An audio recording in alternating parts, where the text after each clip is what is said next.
ನಮಸ್ಕಾರ, ವನಶ್ರೀ ಚಾನಲ್ಗೆ ಸ್ವಾಗತ. ವಿಡಿಯೋ ತಂದಾಯಿತು, ಬನ್ನಿ ಇವತ್ತು ಅಣ್ಣಯ್ಯ ಸೀರಿಯಲ್ಲು ಹೇಗೆ ಮೂವ್ ಆಗುತ್ತೆ, ಏನು ಸ್ಟೋರಿ ನೋಡೋಣ. ಅದಕ್ಕಿಂತ ಮುಂಚೆ ನನ್ನ ವಿಡಿಯೋಕ್ಕೆ ಸಬ್ಸ್ಕ್ರೈಬ್ ಮಾಡಿಲ್ಲ ಅಂದರೆ ದಯವಿಟ್ಟು ಸಬ್ಸ್ಕ್ರೈಬ್ ಮಾಡ್ಕೊಳ್ಳಿ, ಹಾಗೆ ಒಂದು ಲೈಕ್ ಕೊಡಿ.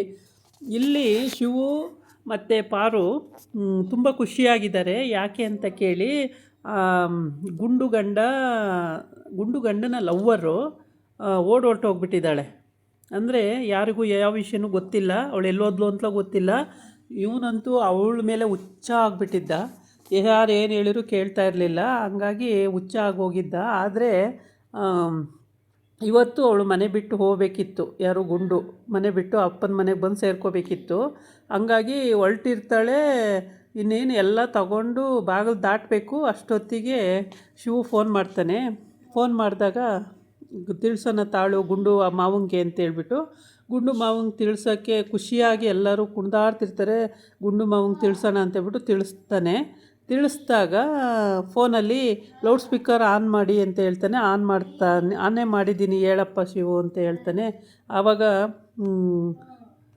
ಆವಾಗ ಹೇಳ್ತಾನೆ, ಅವನ ಲವ್ವರು ಶೀಲ ಓಡೋಗ್ಬಿಟ್ಟಿದ್ದಾಳೆ, ಎಲ್ಲೋದ್ಲು ಅಂತ ಗೊತ್ತಿಲ್ಲ ಅಂತೇಳಿ.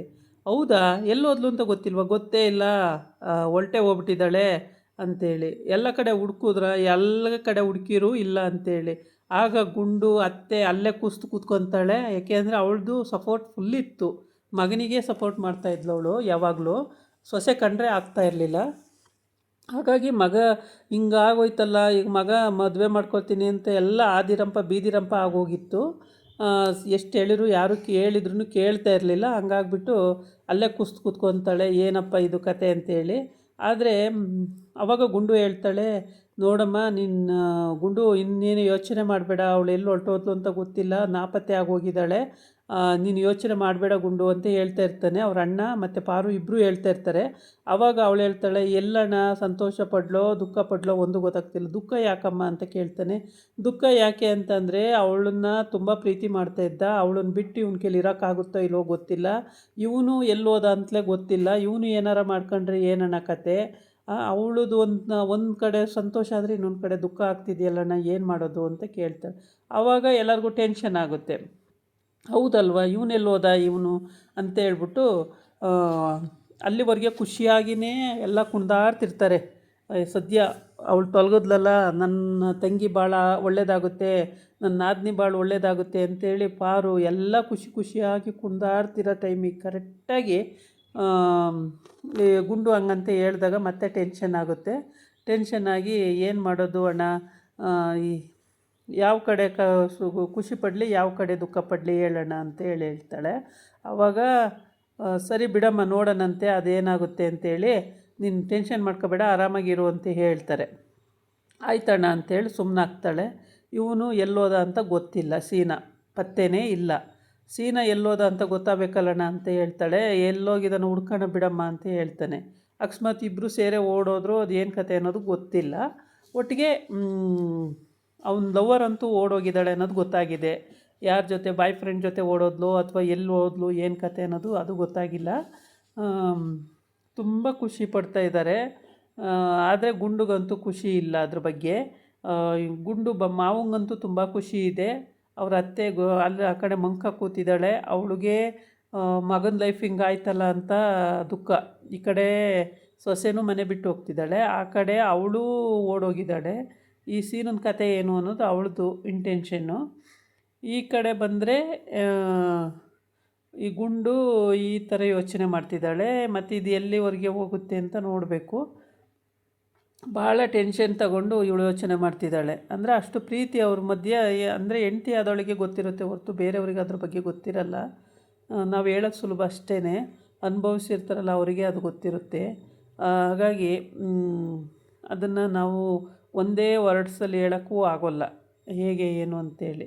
ಏಕೆ ಅಂತ ಅಂದರೆ 4 ಗೋಡೆ ಮಧ್ಯದಲ್ಲಿ ನಡೆಯೋ ಅಂಥ ವಿಷಯನ ನಾವು ಪಬ್ಲಿಕ್ಕಾಗಿ ಅವ್ರುಗಳು ಹೇಳೋಕ್ಕೂ ಆಗಲ್ಲ. ಹೇಳಿದ್ರೆ ಮರ್ಯಾದೆನೂ ಇರಲ್ಲ, ಹೇಳ್ಕೊಳ್ಳೋ ಅಂಥ ವಿಷಯನೂ ಆಗಿರಲ್ಲ. ಹಾಗಾಗಿ ಅವ್ರು ಏನೂ ಹೇಳ್ಕೊಳಕ್ಕೆ ಆಗೋದೇ ಇಲ್ಲ. ಸಾಯೋವರೆಗೂ ಅದು ಹಾಗೇ ಪೆಂಡಿಂಗೇ ಇದ್ಬಿಡುತ್ತೆ ಹೊರತು ಹೇಳಿ ಮಾಡಿ ಬಗೆಹರಿಸ್ಕೋಬೇಕು ಅಂದರೆ ತುಂಬ ಕಷ್ಟ. ಬಾಯಿಂದ ಶಬ್ದಗಳು ಬರೋದೇ ಕಷ್ಟ ಆಗಿರುತ್ತೆ. ಆದರೆ ಶಿವ ಅಂತೂ ತುಂಬ ಖುಷಿ ಪಡ್ತಿದ್ದಾನೆ. ನಮ್ಮ ದೇವ್ರು ಕೈ ಬಿಡಲಿಲ್ಲ ನನ್ನ ಮಾರಿಗುಡಿ ಊರಲ್ಲಿ, ನನ್ನ ದೇವರು ನನ್ನ ಕಾಪಾಡಿಬಿಡ್ತು ಅಂತೇಳಿ ತುಂಬ ಖುಷಿ ಪಡ್ತಿದ್ದಾನೆ. ಪಾರುನು ಕೂಡ ತುಂಬ ಖುಷಿ ಪಡ್ತಿದ್ದಾಳೆ. ಆದರೆ ಇಲ್ಲಿ ಈ ಟ್ವಿಸ್ಟಿಗೇನು ಕಾರಣ, ಎಲ್ಲಿ ಹೋದ ಅವನ ಮೇಯ್ನು ಸಿಗಬೇಕು. ಸೀನ ಸಿಕ್ಕಿದ್ರೆ ಪಕ್ಕ ಬಗೆಹರಿಯುತ್ತೆ ವಿಷಯಗಳೆಲ್ಲ. ಸೀನ ಸಿಗೋವರೆಗೂ ಇವರು ಹುಡುಕ್ಲೇಬೇಕಾಗತ್ತೆ. ಆವಾಗ ಗುಂಡುಗೆ ಸ್ವಲ್ಪ ರಿಲೀಫ್ ಆಗುತ್ತೆ. ಸೀನ ಸಿಕ್ಕಿದ್ರೆ ಗುಂಡುಗೆ ರಿಲೀಫ್ ಆಗುತ್ತೆ, ಇಲ್ಲಾಂದರೆ ಅವಳು ಇದೇ ಯೋಚನೆ ಮಾಡೋದ್ರಲ್ಲೇ ಇರ್ತಾಳೆ. ಆಮೇಲೆ ಈ ಕಡೆ ವಿಷಯ ಗೊತ್ತಾಯಿತು. ಇವಾಗ ಗುಂಡು ಹೇಳಿದ್ದ ವಿಷಯನೇ ಮತ್ತೆ ಪಾರು ಯೋಚನೆ ಮಾಡೋಕ್ಕೆ ಶುರು ಮಾಡಿದ್ಲು. ಶಿವನು ಯೋಚನೆ ಮಾಡೋಕ್ಕೆ ಶುರುವಾದ. ಇವರಿಬ್ಬರನ್ನ ನೋಡೋ ಎಲ್ಲೋದ ಅವನು ಸೀನ ಹುಡುಕರು ಅಂತ ಕಳಿಸ್ತಾನೆ. ಅವನು ಯಾವ ಕಡೆ ಹೋಗಿ ಕುಡಿದು ಮಲಗಿದಾನೋ ಏನು ಕತೆನೋ ಒಂದು ಗೊತ್ತಿಲ್ಲ. ಹುಡುಕಾಡುತ್ತಿದ್ದಾರೆ, ನೋಡಬೇಕು ಎಲ್ಲಿ ಸಿಗ್ತಾನೆ ಅಂತೇಳ್ಬಿಟ್ಟು. ಒಟ್ಟಿಗೆ ಈ ಗಂಟೆಗಂತೂ ಖುಷಿಯಾಗಿದ್ದಾರೆ ಎಲ್ಲರೂ, ತುಂಬ ಖುಷಿಯಾಗಿದ್ದಾರೆ, ಸಂತೋಷವಾಗಿದ್ದಾರೆ. ಏಕೆಂದರೆ ಇಲ್ಲಿವರೆಗೂ ಗುಂಡುಗೆ ಸುಖ ಅನ್ನೋದೇ ಇಲ್ಲ ಪಾಪ. ಅವಳು ಕಣ್ಣೀರಲ್ಲೇ ಕೈ ತೊಳಿತಿದ್ಲು ಪ್ರತಿ ದಿವಸನೂ. ಅವಳಿಗೆ ಸುಖ ಅನ್ನೋದೇ ಇಲ್ಲ ಪಾಪ. ಪಾರು ಅದ್ರ ಬಗ್ಗೆನೇ ಯೋಚನೆ ಮಾಡ್ತಿದ್ಲು. ಹಿಂಗಾಯ್ತಲ್ಲ ನಮ್ಮ ಗುಂಡಮ್ಮಂಗೆ ಅಂತಲೇ ಯೋಚನೆ ಮಾಡ್ತಿದ್ಲು. ಸೀನನ್ನು ಕರೆದು ಬುದ್ಧಿ ಹೇಳಿದ್ಲು, ಮತ್ತು ಬೇಡ ಅವಳು ಸಹವಾಸ ಬಿಟ್ಬಿಡು ಅಂತಲೂ ಹೇಳಿದ್ಲು. ಏನೇ ಹೇಳಿದ್ರೂ ಅವನು ಇವಳನ್ನು ಬಿಡ್ತೀನಿ ಅಂತಿಲ್ಲ, ಇವನು ಅವಳನ್ನು ಬಿಡ್ತೀನಿ ಅಂತಿಲ್ಲ. ತುಂಬಾ ಇದು ಮಾಡ್ತಿದ್ರು. ಹಾಗಾಗ್ಬಿಟ್ಟು ಕೊನೆಗೆ ಏನು ಮಾಡೋಕ್ಕಾಗದಂಥ ಪರಿಸ್ಥಿತಿ ಬಂದೋಗಿತ್ತು. ಆವಾಗ ಕೈ ಮೀರಿ ಹೋದ್ಮೇಲೆ ಏನೂ ಮಾಡೋಕ್ಕಾಗಲ್ಲ. ಗುಂಡನೇ ಹೇಳ್ಬಿಡ್ತಾಳೆ, ಅವರಿಬ್ಬರು ಮದುವೆಯಾಗಿ ಸುಖವಾಗಿರಲಿ, ನಾನು ಹೋಗ್ಬಿಡ್ತೀನಿ, ಅವ್ರು ಚೆನ್ನಾಗಿರಲಿ ಬಿಡೋಣ ಅಂಥೇಳಿ ಅತ್ತಿಗೆಗೂ ಅಣ್ಣಂಗೂ ಹೇಳಿರ್ತಾಳೆ. ಮಾವ ತುಂಬ ರೀತಿ ಹೇಳಿರ್ತಾನೆ, ಇಲ್ಲ ಅದೇನೂ ಆಗಲ್ಲ, ಸುಮ್ಮನಿರು ಗುಂಡು, ನೀನು ಯೋಚನೆ ಮಾಡಬೇಡ ಅಂತ. ಇಲ್ಲ ಮಾವ, ಒಂದು ಸಲ ತೀರ್ಮಾನ ಮಾಡ್ಕೊಬಿಟ್ಟಿದ್ದೀನಿ, ಅವ್ರು ಚೆನ್ನಾಗಿರಲಿ ಪರವಾಗಿಲ್ಲ, ಸೀನನು ಅವಳು ಚೆನ್ನಾಗಿರಲಿ, ನಾನು ಹೋಗ್ಬಿಡ್ತೀನಿ ಅಂತೇಳಿ ಅವಳು ಮನಸ್ಸು ಬದಲಾಯಿಸಿ ಹೊರಟುಬಿಟ್ಟಿರ್ತಾಳೆ. ಆದರೆ ಅಷ್ಟು ಹೊರಟಿದ್ರೂ ಅವಳಿಗೆ ತುಂಬಾ ಯೋಚನೆ ಆಗ್ತಿತ್ತು. ಏಕೆ ಅಂದರೆ ಅಪ್ಪ ಅಮ್ಮನೂ ಇಲ್ಲ, ಅಣ್ಣ ಅತ್ತಿಗೆ, ಎಲ್ಲಿ ಹೋಗಲಿ ಏನು ಮಾಡಲಿ ಅಂತ ಯೋಚನೆ ಮಾಡೋಳು. ಇದಾಗಿತ್ತು ಇವತ್ತಿನ ವಿಡಿಯೋ. ನಾಳೆ ಇನ್ನೊಂದು ವಿಡಿಯೋ ಜೊತೆ ಬರ್ತೀನಿ. ನಮಸ್ಕಾರ.